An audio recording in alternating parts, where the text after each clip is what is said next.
are watching Channel Adrian TV.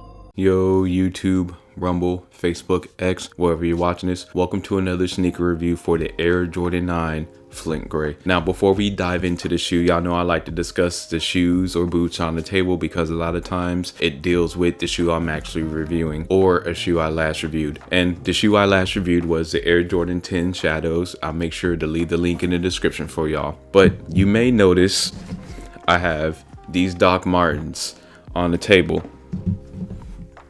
And you may be saying to yourself, Adrian, what does Air Jordan 9s have to do with Doc Martens? If you remember last year, I said this. Believe it or not, I've talked to people who like 9s better than 8s. Now, I'll be honest with y'all, I don't like 9s at all. And that's no shade to anyone who buy 9s. Me personally, I just don't buy 9s because I definitely wouldn't wear them. And you know what? Hold on for 1 second. Y'all, I'm back.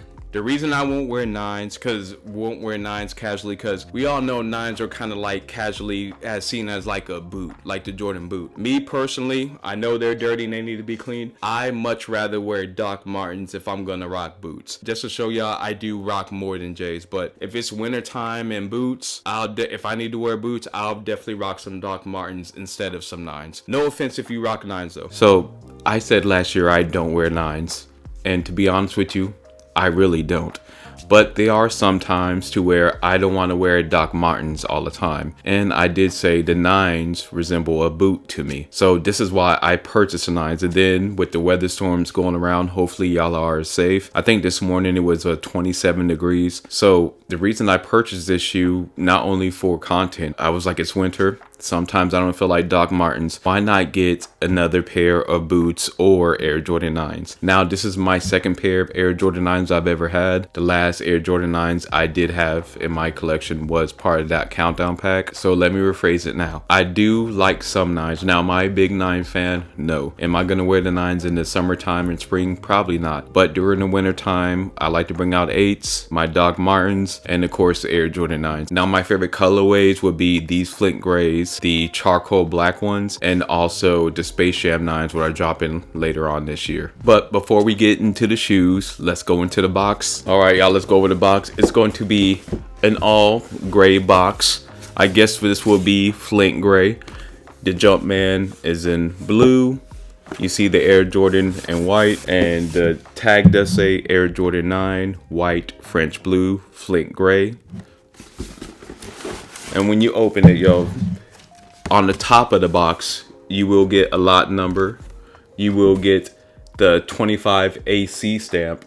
And I noticed on my box, I have two different type of stamps. And I did get this shoe from DTLR. So I know they're not fake, but I never noticed that. And I'll show you on the bottom of the box.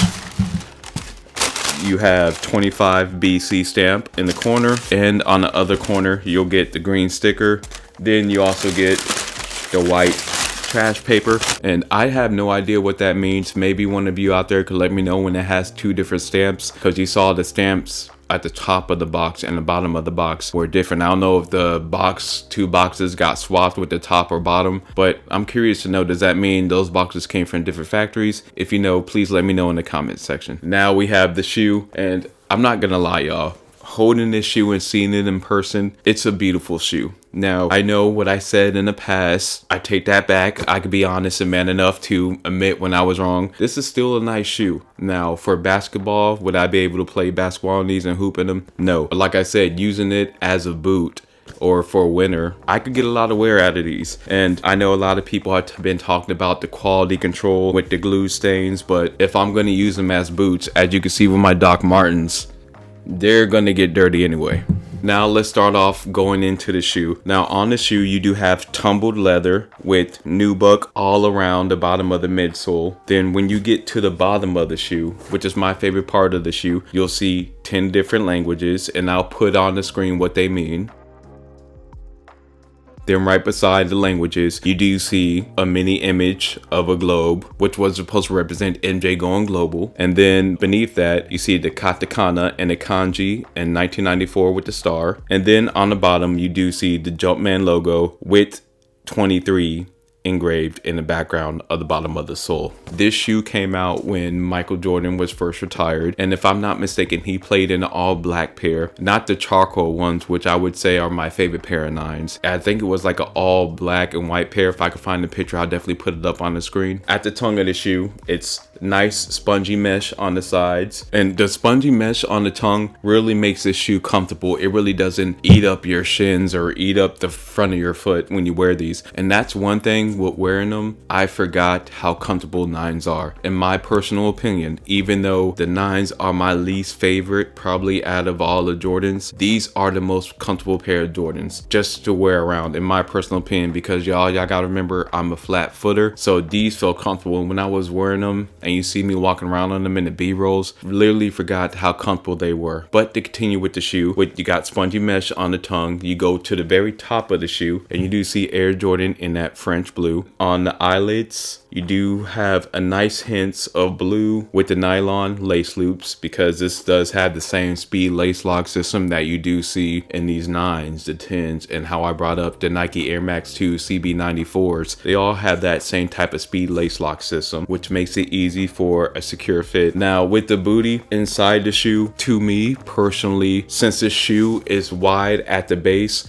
it doesn't snug or hug my foot so tight to where I can still say true to size to an 11. I do know some people do have to go half a size because they feel the booty is too tight on their foot, but trying these on, these were perfect, and they're still sitting if you want to get them. I know I could have waited because I do think these are going to go on sale, but when I saw them and held them in hand, and plus, like I said, with the weather, I just had to pick them up. And on the upper part of the shoe that goes all the way down the midsole, you'll do see each panels with perforated holes to add ventilation to the shoe. The more and more I look at it, I know Tinker didn't really design it for a baseball, but I could see how it does resemble a baseball cleat. And then on the midsole, we have that gray nubuck all around the shoe. And on the back, because this shoe was supposed to represent how MJ was global, you do see the Jumpman at the top of the back of the shoe with the Jumpman logo in front of what's supposed to be the world. And then beneath that, you do see the 23. And y'all know I do love it when they do personalize each Jordan with the 23, just like how I love on those CB94 Phoenix Suns when they put the 34 to represent Charles Barkley. And the reason I like that, because it just resembles more of a PE, a player example, even if it wasn't. To finish off with the shoe, when you get to the sock liner, it's gray, and it's gray in the inside, which y'all do know I hate white sock liners, so any sock liner other than white, because we all know white sock liners get dirty the fastest. And the production date was July 30th 2025 all the way to October 25.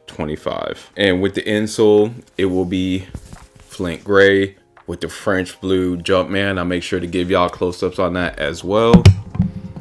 At the very bottom beneath the midsole, you'll see the nice place Jumpman at the bottom of the shoe. Y'all, overall, I do like this shoe, and like I said, in my personal opinion, these are the most comfortable Jordans to rock. They don't hurt my feet, they fit them perfectly. Maybe just because the way my feet are formed that it fits well, but this shoe right here was so comfortable yesterday. I wore it the whole day with no discomfort. And another reason I really wanted these was for nostalgia. I remember in 2002 when these came out, I can literally remember holding this shoe in the mall with my mom and dad and brother. And one thing I like to do is, especially when it comes to shoes that came out a while ago, I want to go back in time and what was going on in 2002. In 2002 in music, you gotta remember Nelly's big year. Nelly came out with Hot in Here, and then my personal opinion, his biggest song that helps him cross over, Dilemma with Kelly Rowland, American Idol's first season, Spider-Man with Tobey Maguire, those Von Dutch trucker hats, and my favorite Grand Theft Auto of all time, Vice City,